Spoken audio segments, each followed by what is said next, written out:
Hello, good morning प्यारे बच्चों। Biology में 12th क्लास लेसन नंबर 2 हमारा स्टार्ट कर लिया था हमने। जो हमारा लेसन था वो था नर एवं मादा युग्मकोद्भिद। इस लेसन में हमको इनकी संरचना पढ़नी है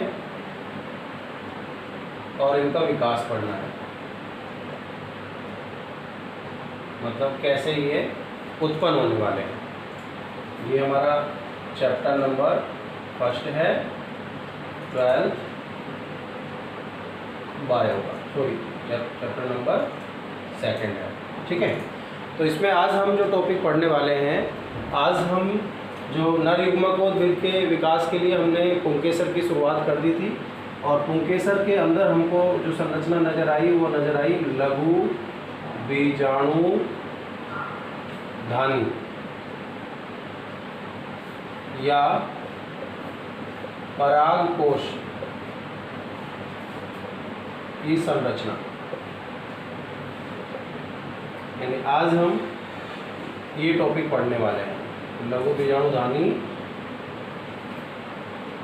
या पराग कोश की संरचना। तो लघु बीजाणुधानी या पराग कोश की संरचना हम देखें तो ये तितली के आकार की संरचना हमको दिखाई देती है।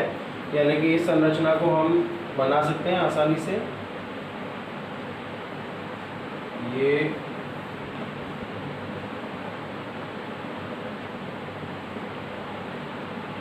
और यहीं से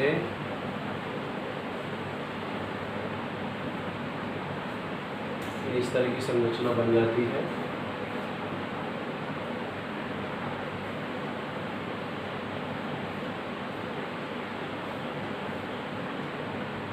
तो ये तितली के समान संरचना यहाँ पर अपन देख रहे हैं। इसमें हम क्या देखते हैं कि इसमें 4 परतें होती है। सबसे बाहर की तरफ जो परत होती है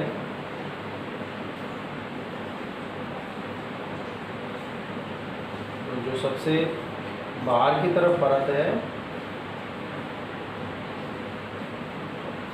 इसको थोड़ा सा हम राउंड शेप दे देते हैं।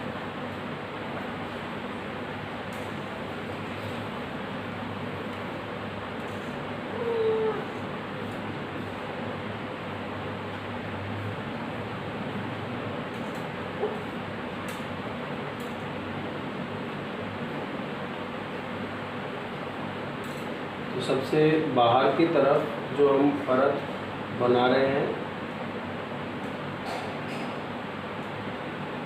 यहाँ हम इसका स्फुटन दिखा रहे हैं, इसलिए इनको अपन यहाँ पर अलग कर देते हैं।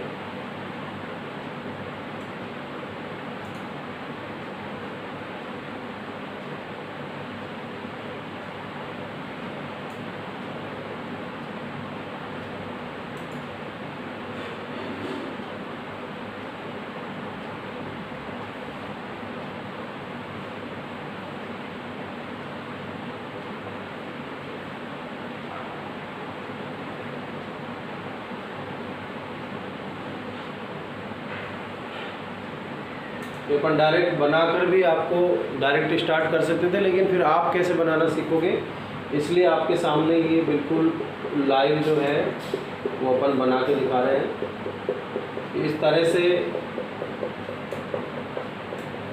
ये एक सबसे बाहरी परत हमने बना दी है। तो ये जो सबसे बाहर की तरफ परत होती है बच्चों, ये पहली परत है इसको बोलते हैं एपिडर्मिस। 4 परतें होती है परागकोश की भित्ति में। पहली परत होगी एपिडर्मिस। एपिडर्मिस के अंदर की तरफ यानी कि यहाँ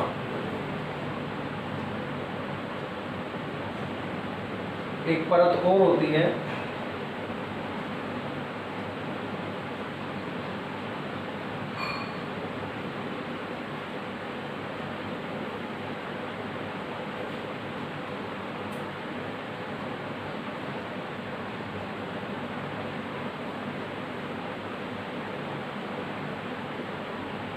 तो ये जो दूसरी परत हम बना रहे हैं,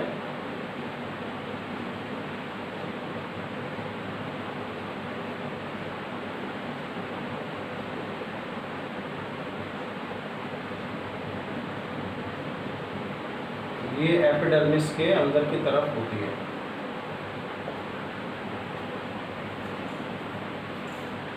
ये जो परत है ये एपिडर्मिस के अंदर की तरफ होती है और इस परत को बोलते हैं एंडोथीसियम। यानी जो सेकंड परत है ये वाली, ये हो गई एंडोथीसियम।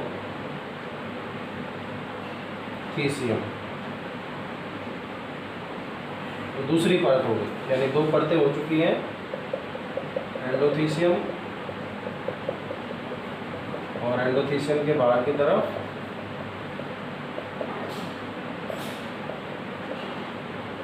एपिडर्मिस। ठीक है, आप क्या देखते हैं कि इनके अंदर, एंडोथीसियम के अंदर 2 से 3 परतें होती हैं इस तरह से।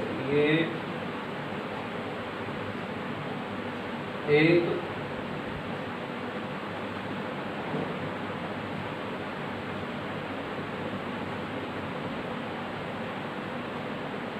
दो,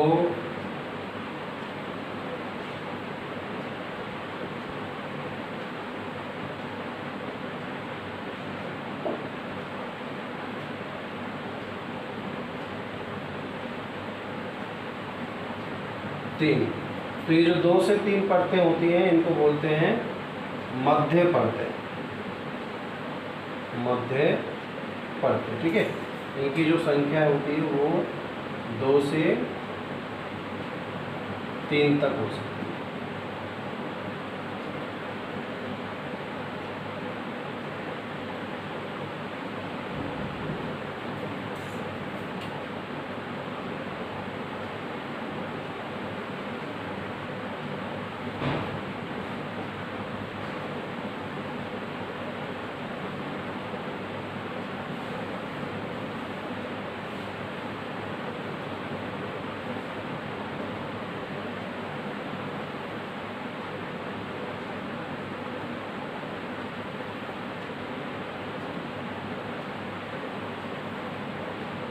तो ये 2 से जो 3 परतें होती हैं ये होती है मध्य परतें। ठीक है, इसके अंदर जो चौथी जो परत होती है सबसे अंदर वो होती है टेपिटम। टेपिटम इसकी सबसे आंतरिक परत है, यानी कि ये तो हम बना देते हैं लघु बीजाणुधानी, और इसके बाहर ये सबसे चौथी जो परत है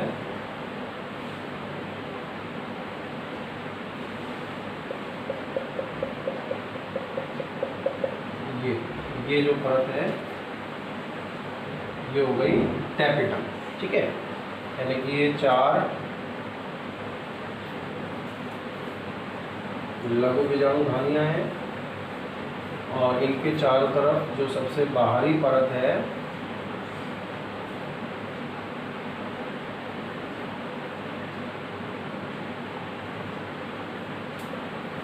वो होती है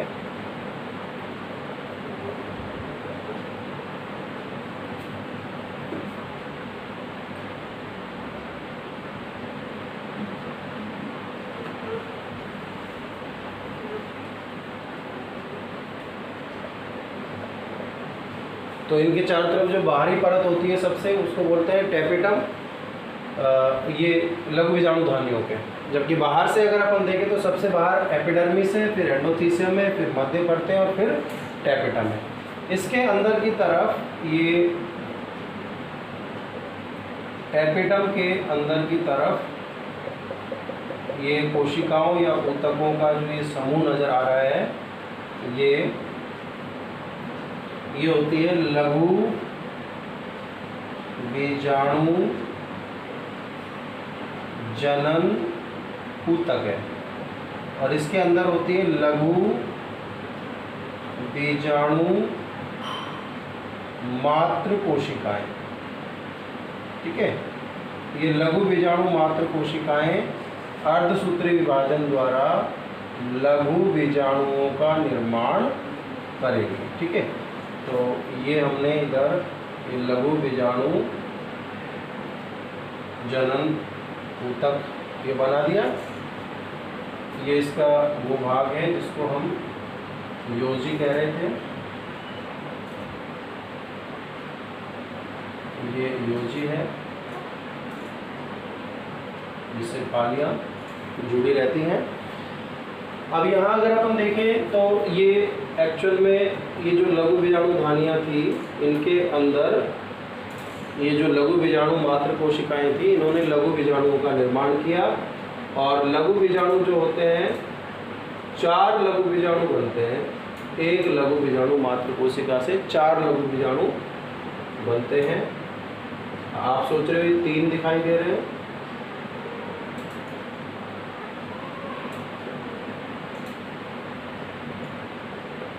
एक्चुअल में ये जो है ना, ये 3 दिख रहे हैं, चौथा पीछे की तरफ होता है। चतुष्फलकीय व्यवस्था होती है, तो जिसमें दिखाई तो हमें केवल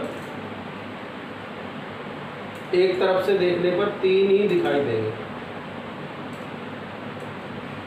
ये चारों लघु बीजाणु जो हैं आपस में जुड़े हुए रहते हैं, और ये जब अलग होंगे तो ये 4 इस तरह से बना लेंगे, 1 2 3 4, और इनको हम अब पराग कण कह सकते हैं, पराग कण। ठीक है, ये यहाँ पर लघु बीजाणु हैं, 4 लघु बीजाणु आपस में जुड़े हुए हैं। एक बार शुरुआत से देखते हैं। लघु बीजाणु धानी या परागकोश की भित्ति में 4 परतें होती हैं। सबसे बाहरी परत जो ये हमको दिखाई दे रही है, ये एपिडर्मिस होती है। इसका मुख्य काम है आंतरिक परतों को सुरक्षा प्रदान करना। इसके बाद जो सेकंड परत होती है वो एंडोथीसियम या अंतस्त्वचा है। जो एंडोथीसियम है ये क्या करती है, इसकी कोशिकाएं आर्द्रताग्राही होती है, यानी वातावरण से नमी अवशोषित करती हैं, क्योंकि इसके अंदर अल्फा सेलुलोज की अनुप्रस्थ पट्टियाँ पाई जाती हैं, रेशेदार पट्टियाँ, और ये वातावरण से नमी को अवशोषित कर लेती हैं, और नमी अवशोषित करके ये परागकोश के स्फुटन में सहायता करती है। यानी परागकोश का जो स्फुटन होता है उसमें एंडोथीसियम परत सहायता करती है। एंडोथीसियम के अंदर की तरफ 2 से 3 परतें जो मध्य परतें होती हैं, ये भी आंतरिक परतों को सुरक्षा प्रदान करती हैं। इसके अलावा जो लघु बीजाणु मात्र कोशिकाएं होती हैं, लघु बीजाणु जनन कोशिकाएं होती हैं, उनको पोषण भी प्रदान करती है मध्य परतें। इसके अंदर टैपेटम जो है, टैपेटम सबसे आंतरिक परत है, और इसकी जो कोशिकाएं हैं वो भी अलग अलग प्रकार की होती हैं। लेकिन हम बात करें जो टैपेटम का मुख्य कार्य होता है, जो लघु बीजाणु बनने वाले अंदर उनके बाह्य चोल का निर्माण करता है ये, और लघु बीजाणुओं को पोषण प्रदान करता है। तो ये जो टैपेटम है ये सबसे आंतरिक परत है। इसके अंदर जो ऊतक भरा हुआ है लघु बीजाणु जनन ऊतक है। इसकी कोशिकाएं लघु बीजाणु मात्र कोशिकाएं अर्धसूत्री विभाजन द्वारा एक कोशिका से 4 लघु बीजाणु निर्मित होते हैं, जिसको लघु बीजाणु जनन कहते हैं। यहाँ हम देख रहे हैं कि लघु बीजाणु बन चुके हैं इनके अंदर, और ये परागकोश की भित्ति स्फुटित हो गई। इसके फटने से लघु बीजाणु बाहर निकल कर आए। 4 लघु बीजाणु चतुष्फलकीय व्यवस्था में व्यवस्थित होते हैं, जिसमें एक साइड से देखने पर 3 लघु बीजाणु भी दिखाई देते हैं। जब ये चारों अलग हो जाते हैं तो इस तरह से इनको अपन परागकण कह सकते हैं। तो ये लघु बीजाणु धानी या परागकोश की आंतरिक संरचना हमने पढ़ी। उम्मीद है आपको समझ में आई होगी। इसी तरह अपनी पढ़ाई को जारी रखें, डायग्राम की अच्छे से प्रैक्टिस करें, घर में रहें, सुरक्षित रहें।